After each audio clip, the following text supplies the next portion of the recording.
Hi, my name is Donna Kilman, and I'm 62 years old, and I was diagnosed a year ago with sinonasal carcinoma, bone cancer. My life before being diagnosed with cancer was, I'd say, hectic, very hectic, but very, very full.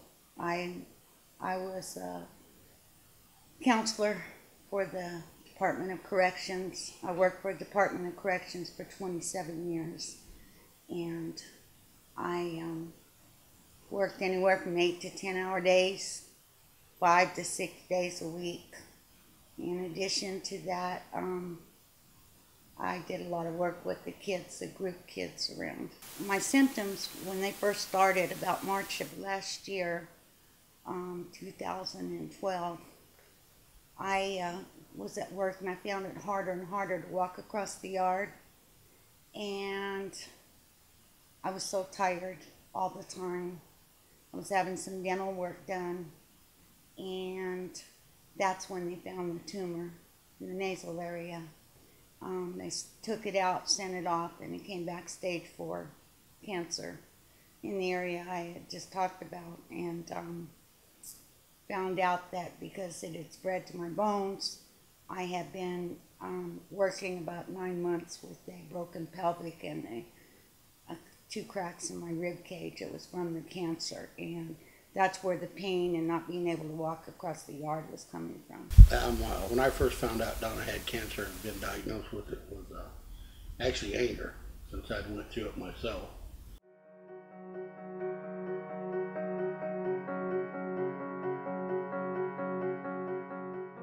The parking lot is full, and it's so sad that a place like this is always full, never ending.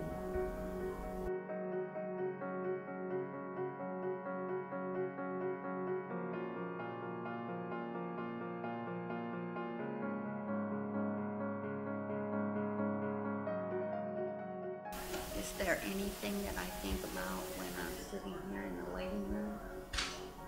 I try to focus on it and these treatments to me are another gift from God. So I try to treat it as to be thankful that I'm here and be able to have it, and to hurry up and get done so I can have lunch.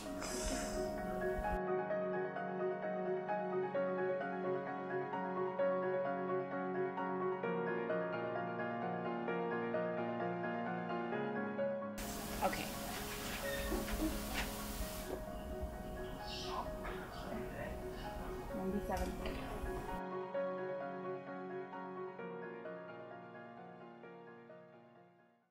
When he first told me it was cancer was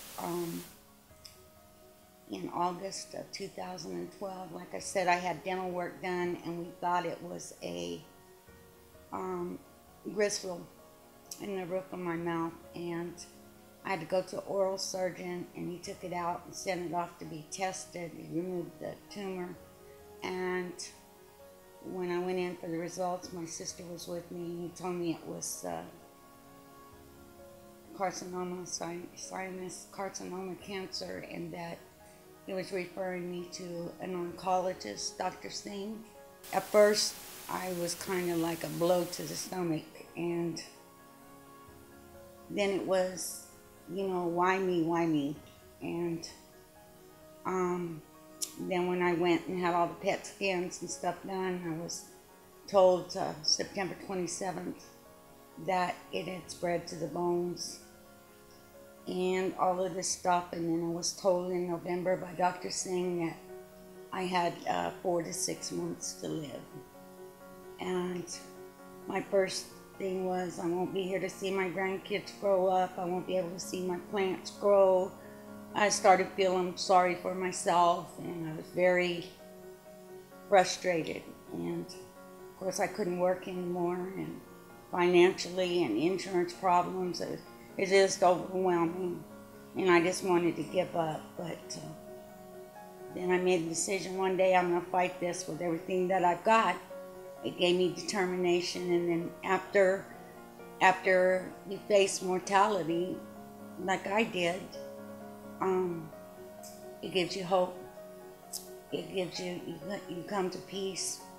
And I realized it was a gift from God, because He gave me a chance to make amends with my family, amends of all the different things that I had never done, and be able to make it right and show how important that my family and friends were to me.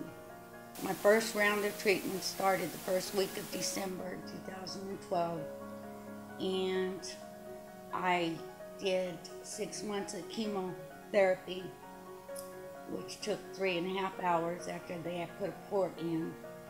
And I did that for 6 months, 4 days a week, and then on the 5th day I had to have a Neulasta shot, which makes you very sick. That's a bone to keep it from spreading to your bones. Where they did some more tests, found out that tumors was back. I did 17 days straight of brain radiation. They radiated all around my brain to keep it from spreading there. That was a nightmare. Headaches, your hair all falls out, which it had already done once and started to grow back with the chemo. They strap you to the table and with this mask here for the nasal and for the brain radiation. And they strap this to the table and you put in the machine. You can't move your mouth or nose or move or anything. And it doesn't hurt while they're doing it, but afterwards it burnt holes through the cheek, my cheek. And I'm right now taking the chemo. I will finish that up the second week of January of 2014. And at that time they'll restage it and see where we go from here. Why do I want to fight cancer is mainly for my family, and also it'd be so disrespectful to the Lord. I'm ready to go. Whenever Jesus says it's time, He's got me by the hand, He'll take me. And in the meantime, every day that He gives me is a gift. I have another day with my grandkids. I have another day with my kids, my great-grandkids, my friends. And I've always hated somebody tell you you can't do something. I've always been one of these people, if you do it, I'm going to do it better. I still cook. I'm making my Sunday turkey and dumplings. Usually it's chicken and dumplings. Right now, and a pineapple upside down cake. And I still try to cook. I take care of my home. I take care of my husband. I gather up all the clothing and toys and stuff that I can for kids.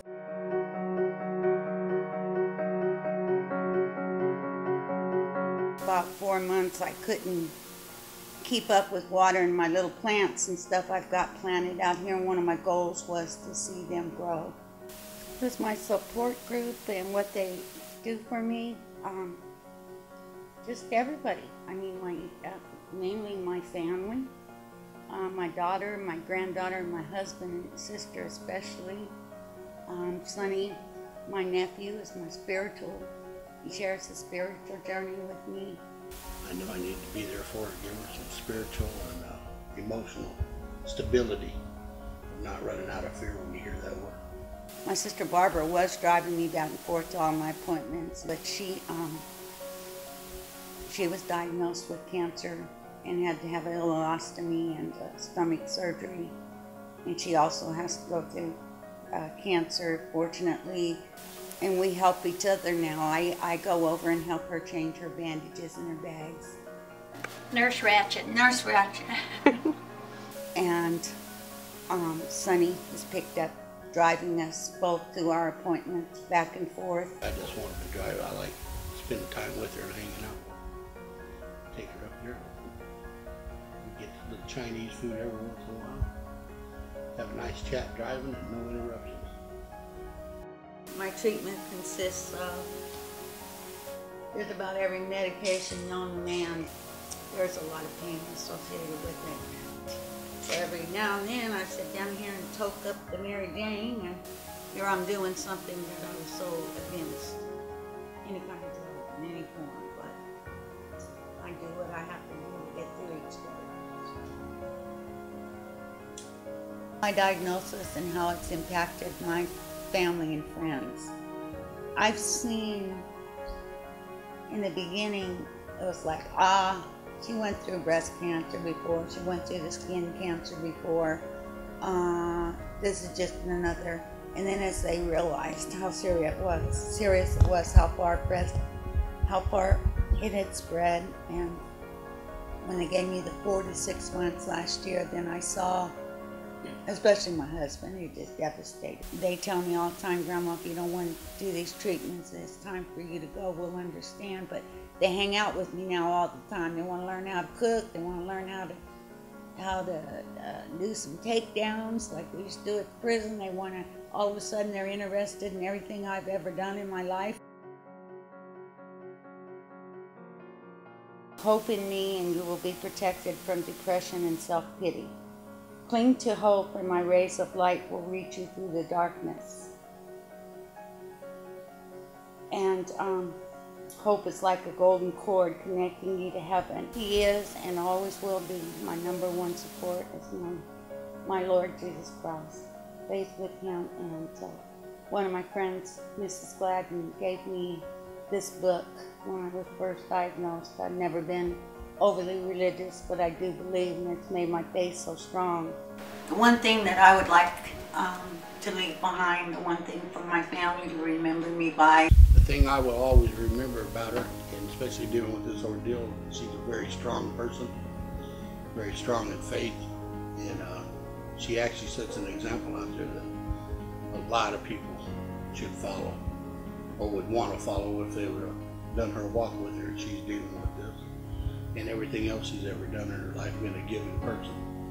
And when it actually comes down to it, her strength is just, a testament to the word and just her character.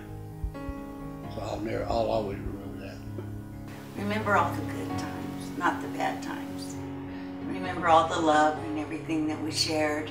And the one saying that Grandma's always shoved down her grandkids' throat and her kids is, you are what you are, but you can always be more. And you can be anything that you want to be.